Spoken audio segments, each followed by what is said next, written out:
Khulna metropolitan police এবং বাংলাদেশ সেনাবাহিনীর একটি যৌথ টিম খুলনা মহানগরীর শীর্ষ সন্ত্রাসী গ্রেনেড বাবুকে গ্রেফতারের লক্ষ্যে নগরীর শামসুর রহমান রোডে তার বাড়িতে অভিযান পরিচালনা করে।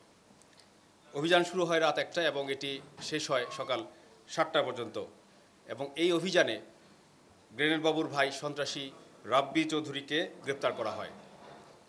রাব্বির হেফাজত থেকে ৪ রাউন্ড পিস্তলের গুলিসহ একটি ম্যাগাজিন সহ একটি বিদেশি 9mm পিস্তল, একটি চাপাতি, একটি বাইনোকুলার, একটি মোটরসাইকেল এবং একটি মোবাইল ফোন উদ্ধার করা হয়। এ সময় সন্ত্রাসী গ্রেনেড বাবুর পিতা জুনায়েদ চৌধুরী মিন্টুকে গ্রেপ্তার করা হয়। তার হেফাজত থেকে নগদ 12,12,000 টাকা এবং আরও একটি মোটরসাইকেল উদ্ধার করা হয়। ভিশনের ফুলঝুরি মেগা অফারে ফ্রিজ কিনলেই পাচ্ছেন 16 পিসের আকর্ষণীয় গিফট বক্স একদম ফ্রি।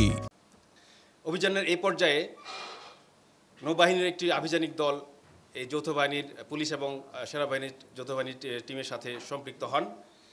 অতঃপর এই যৌথ অভিযানিক দল সন্ত্রাসী গ্রেনেড বাবুর ম্যানেজার সৌরভ এবং সোহাগ এর বাসায় অভিযান চালিয়ে সৌরভের মা সুষমা রানী সাহাকে গ্রেপ্তার করে।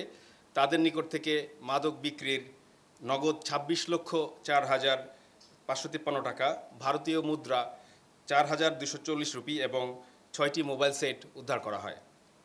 থানা রেকর্ডপত্রের তথ্য অনুযায়ী গ্রেপ্তারকৃত সন্ত্রাসী রাব্বি চৌধুরীর বিরুদ্ধে সোনাডাঙ্গা মডেল থানায় 3টি মামলা তথ্য পাওয়া গেছে।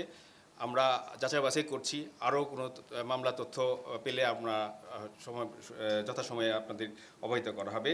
এবং এই আসামিদের বিরুদ্ধে অন্যান্য সকল আসামির বিরুদ্ধে মামলা মোকদ্দমা আছে কিনা সেটি আমরা তথ্য যাচাই বাছাই করছি। গ্রেপ্তারকৃত আসামিদের বিরুদ্ধে অস্ত্র আইন, মানি লন্ডারিং এবং অন্যান্য আইনে ব্যবস্থা নেওয়া হচ্ছে।